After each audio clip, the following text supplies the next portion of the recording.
વરસાદ આવે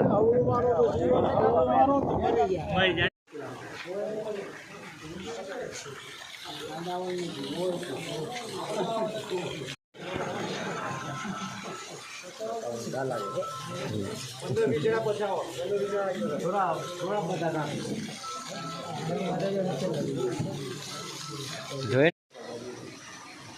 વેલા સરસ હતા. અત્યારે આમ પાછું રિસર્ચ ચાલુ છે એનાથી બચ્ચા લીધા છે એમાં જોઈએ પણ આપણે પણ થઈ શકાય. પણ ઉત્સાહ અને ઉમંગ જોઈએ, કેપ જોઈએ, થાય છે રહેશે થઈ જશે તો ના સાહસ કરો અને આ બધું હવે પ્રાકૃતિકમાં બહુ ઈઝી છે. ચાલો હવે આપણે તો જોઈએ મોહન સ્વામી